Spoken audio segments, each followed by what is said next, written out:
क्या आपके जीवन में हमारा कोई योगदान नहीं? क्या इस समाज के अस्तित्व में हमारा कोई योगदान नहीं? क्या इस साम्राज्य के निर्माण में हमारा कोई योगदान नहीं?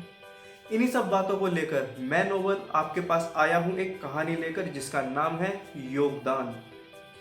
दोस्तों, इस कहानी की खासियत ये है कि सैकड़ों सालों से चलती आ रही इस कहानी का अभी तक क्लाइमैक्स नहीं लिखा गया है और उसमें मुझे चाहिए आपकी सहायता। तो बने रहें हमारे साथ और देखते रहें द नोबल टॉक। बहुत साल पहले किसी गांव में एक सड़क छाप रहा करता था और उसका सपना था एक डॉन, एक माफिया बनने का।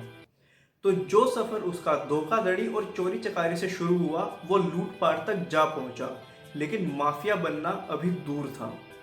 तो उस लूटपाट और चोरी चकारी से जो उसने पैसा हासिल किया, उससे उसने अपनी ही जैसी सोच रखने वाले लोगों को अपने साथ शामिल किया और एक गैंग बनाया और स्वघोषित गैंगस्टर बन गया। तब उसने सोचा कि क्यों ना किसी ऐसे संपन्न समृद्ध परिवार को लूटा जाए जिसका वैसे ही वर्चस्व दुनिया में है। और उसकी नज़र पड़ी पास के ही एक गांव में रह रहे परिवार के ऊपर। वो एक जॉइंट फैमिली थी और उस परिवार के सदस्य किसी न किसी पद पर आसीन थे।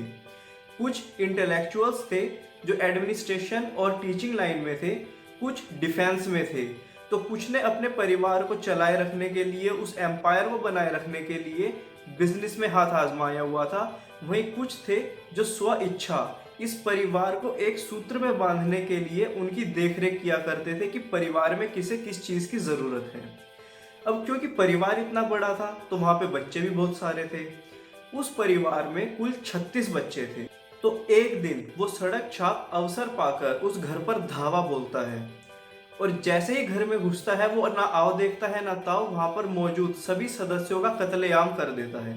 लेकिन वो बच्चों को नहीं मारता, क्योंकि वो जानता था कि जोर जबरदस्ती से या मारकाट करके वो इस परिवार में जो धन संपत्ति है, ज्वेलरी है, गोल्ड है, ये तो हासिल कर सकता है, लेकिन प्रॉपर्टी उसको तब तक नहीं मिलेगी जब तक कोई खुद उसे ना सौंप दे सिग्नेचर करके या एज अ गिफ्ट। जिसके लिए उसने उन बच्चों को जीवित रखा और इंतजार करने लगा सही समय के आने का। लेकिन समय के साथ साथ उसे पता चला कि बच्चों में विद्रोह बढ़ रहा है। वो कह रहे हैं कि ये व्यक्ति बाहर का है, ये यहाँ का नहीं है और इसने हमारे माता पिता को मारकर हमारी धन संपत्ति पर, हमारी प्रॉपर्टी पर, हमारे बिजनेसेस पर कब्जा कर लिया है। तो सड़क छाप ने सोचा क्यों ना साम दाम दंड भेद की नीति अपनाई जाए और इन बच्चों को आपस में बांट दिया जाए, और बेहतर होगा कि अगर उनमें से कुछ मेरे फेवर में आ जाए। तो सबसे पहले उसने बच्चों को समझाना शुरू किया कि देखो बच्चों, अगर मैं नहीं होता तो आपका क्या होता, कहाँ होते आप और कहाँ दर दर की ठोकरें खा रहे होते। क्या आपके जीवन में मेरा कोई योगदान नहीं? क्या इस समाज के अस्तित्व में हमारा कोई योगदान नहीं? यह जो साम्राज्य है जहां पर आप रह रहे हैं, इसके निर्माण में हमारा कोई योगदान नहीं? बताओ, ऐसे कैसे चलेगा? अब ये जो महल मैंने बनाया है, इतना सुनते ही एक बच्चा बोल पड़ा, ये महल नहीं मकबरा है जिसे तुमने हमारे माता पिता की लाश पर बनाया है। तो सड़क छाप बोला, मकबरा है तो क्या, है तो खूबसूरत, दुनिया भर से लोग इसे देखने के लिए आते हैं। खैर वो भी छोड़िए, अगर मैं नहीं होता तो आप क्या दर दर की ठोकरें खाते? नहीं, मैं हूं इसलिए आप बिरयानी खाते हो। हर हफ्ते आपको बिरयानी कौन खिलाता है? मैं। अब कुछ बच्चे नादान थे, मासूम थे, वो इसकी बातों में आ गए कि हाँ, चाहता तो ये हमें घर से बाहर निकाल सकता था या हमें मार भी सकता था, पर हर हफ्ते बिरयानी भी तो खिलाता है। और उन बच्चों ने गले में तख्ती डालकर घूमना शुरू कर दिया जिस पर लिखा हुआ था hashtag thank you uncle, I love biryani. और ऐसा करके उसने 5 बच्चों को अपने फेवर में कर लिया। कुछ समय बाद उसने देखा कि कुछ बच्चे हैं जो चोर पुलिस का खेल खेल रहे हैं और जो बच्चे पुलिस बने हैं उन्होंने कटोरे को अपने सिर पे रखा हुआ है। उसने बच्चों को पास बुलाया और पूछा कि बच्चों, ये आपने सिर पे क्या रखा हुआ है? तो बच्चे बोले कि ये ना सिपाही का हेलमेट है। इतने में सड़क छाप मुस्कुराया और बोला, नहीं, ये हेलमेट नहीं, ये आपके सिर का ताज है, ताज। बच्चों ने पूछा, ताज? तो सड़क छाप बोला कि हाँ, देखो मेरे बाद इस साम्राज्य को संभालने वाला है ही कौन? आप। तो जो जो बच्चा ये ताज अपने सिर पे पहनेगा उसे मिलेगा स्पेशल प्रोविजन। बच्चों ने पूछा, स्पेशल प्रोविजन क्या है? तो सड़क छाप ने कहा स्पेशल प्रोविजन का मतलब है कि आप जो चाहे वो कर सकते हो, आपकी सारी मनमानी मानी जाएगी, यहाँ तक कि यहाँ के सभी संसाधनों पर पहला हक आपका होगा। इसके अलावा आप किसी को पीटोगे तो लोग कहेंगे वाह क्या कमाल कर दिया, और अगर कोई आपको पीटेगा तो उसको धुतकारेंगे, गाली देंगे और उसका बहिष्कार कर दिया जाएगा। इसी प्रकार के ढेरों प्रावधान आपको दिए जाएंगे। तो इस तरह से आप हुए यहाँ के शिरोमणि, और ये आपके सिर का जो ताज है ये हुआ स्पेशल प्रोविजंस। और ऐसा करके उस सड़क छाप ने 5 और बच्चों को अपने फेवर में ले लिया। उसके बाद उस सड़क छाप ने थोड़ी सी राहत की सांस ली कि चलो ठीक है, शुरुआत अच्छी हो रही है, अब आगे देखते हैं क्या होता है। कुछ समय बाद उसने पाया कि इन बच्चों में से एक ऐसा बच्चा है जो कभी भी भागते हुए जाता है और एक कार के अंदर जाके बैठ जाता है और जोर जोर से हॉर्न बजाना शुरू कर देता है। उसे पता चलता है कि ये कार उसके पिता की थी और उसे अपने पिता से बहुत लगाव था। उसने सोचा कि हाँ, ये सही मौका है दंड देने का।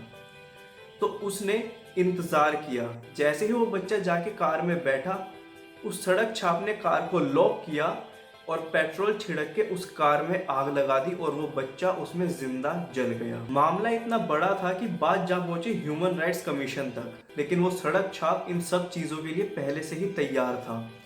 जैसे ही ह्यूमन राइट्स के लोग वहां पर आए जानने के लिए कि असल में क्या घटना घटित हुई, उस सड़क छाप ने रोना शुरू कर दिया कि ये बच्चे मेजॉरिटी में है, 36 है, और मैं एक अकेला बेचारा माइनॉरिटी में हूँ। इन्होंने मुझे प्रताड़ित किया, ये मुझे टॉर्चर करते थे कि तू यहाँ का नहीं है, तूने हमारे माता पिता की हत्या कर दी है, चला जा यहाँ से, तेरा यहाँ पर कोई अधिकार नहीं है। अब बताओ उस फ्रस्ट्रेशन में मैं क्या करता। मुझे गुस्सा आया और उस गुस्से में ही ये हादसा हो गया। अब बताओ कल को मेरी संतान अगर इनके विरुद्ध हथियार उठा ले तो इसमें किसकी गलती होगी। अब ये ऐसे प्रताड़ित करेंगे मुझे तो मैं भी तो कुछ ना कुछ करूंगा। इतना सुनते ही ह्यूमन राइट्स वालों ने उन बच्चों की तरफ घूरा और बोले, ये हम क्या सुन रहे हैं, क्या हम मिलजुल कर नहीं रह सकते, ये पकड़ो। उन बच्चों ने पूछा ये क्या है। ह्यूमन राइट्स वालों ने कहा कि ये एक कॉमिक बुक है, इसके सुपर हीरोज को तुम्हें आइडल मानना चाहिए और कोशिश करनी चाहिए कि तुम भी ऐसे ही बनो। बच्चे कॉमिक बुक उठाते हैं। उस कॉमिक बुक का नाम था लीग ऑफ सेक्युलर्स, जिसमें सुपर हीरोज का नारा था कि जान जाए तो जाए पर दूध पानी तहजीब ना जाए। इस बात का संकल्प लेते हुए 5 बच्चे और बहकावे में आ गए और वो चले गए उस सड़क छाप के फेवर में और हर जगह नारा लगाते रहे, जान जाए तो जाए पर दूध पानी तहजीब ना जाए। हम मरते मर जाएंगे पर दूध पानी तहजीब जरूर निभाएंगे।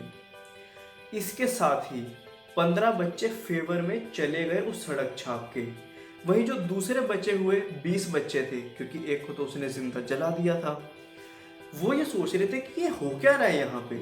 मतलब उनके कुछ भाई बहन गले में तख्ती डाल के घूम रहे हैं, hashtag thank you uncle I love biryani. कुछ बच्चे कटोरे को सिर पे रख के घूम रहे हैं और चिल्ला रहे हैं ये स्पेशल प्रोविजन, स्पेशल प्रोविजन। और अब ये लीग ऑफ सेक्युलर्स कि जान जाए तो जाए पर दूध पानी तहजीब ना जाए। वो ये सब सोच ही रहे थे, इतने में कुछ दूसरे छोटे भाई बहन थे उनके, वो शरारत कर रहे थे, इधर उधर भाग रहे थे। उन्होंने कहा देखो ऐसे मत भागो, चोट लग जाएगी। इतना सुनते ही वो बच्चे बोले, क्या भैया आप हमेशा हमें डांटते रहते हो, ये कोई बात थोड़ा है कि यहाँ मत जाओ, वहाँ मत जाओ, ऐसे मत खेलो, छत पे मत चढ़ो। और ये सब बातें देख रहा था, सुन रहा था वो सड़क छाप। उसने कहा बस अब हमारा काम हो गया। साम दाम दंड के बाद बारी आई भेद की और उसे पता चला कि कुछ भाई बहनों में आपस में बनती नहीं है।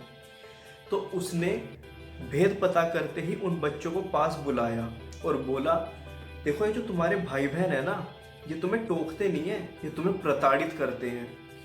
ये उनका जुल्म है तुम्हारे ऊपर और तुम इसको मत सहना। हम एक ग्रुप बनाएंगे और उस ग्रुप का मकसद होगा इनकी प्रताड़ना का बहिष्कार करना। अपने भाई बहन के विरुद्ध आवाज उठाओ, ठीक है।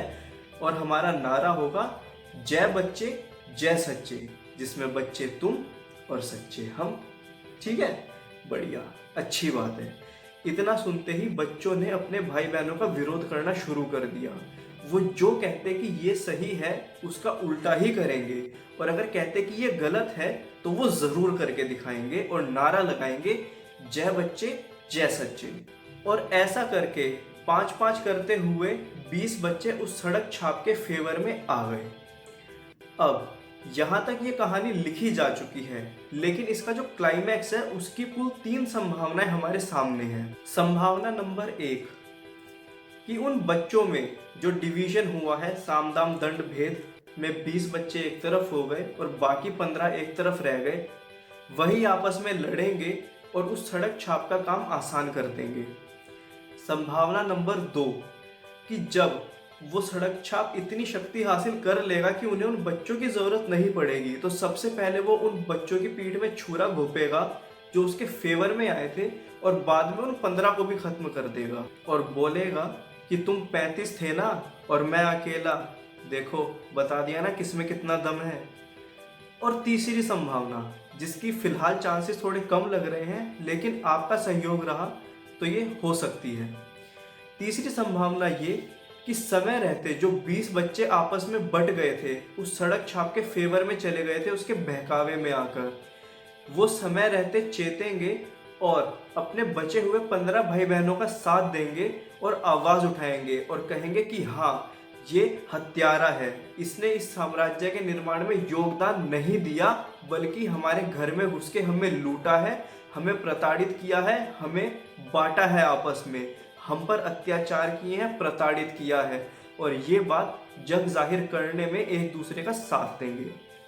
तो आपके अनुसार इन तीनों में से कौन सी संभावना आपको लगता है हो सकती है इस कहानी के क्लाइमैक्स के रूप में? ये हमें कमेंट बॉक्स में बताएं और साथ ही इस वीडियो को ज़्यादा से ज़्यादा शेयर करें ताकि सभी अपनी राय इस वीडियो पर, इस कहानी पर दे सकें। आज की वीडियो में बस इतना ही। नमस्ते।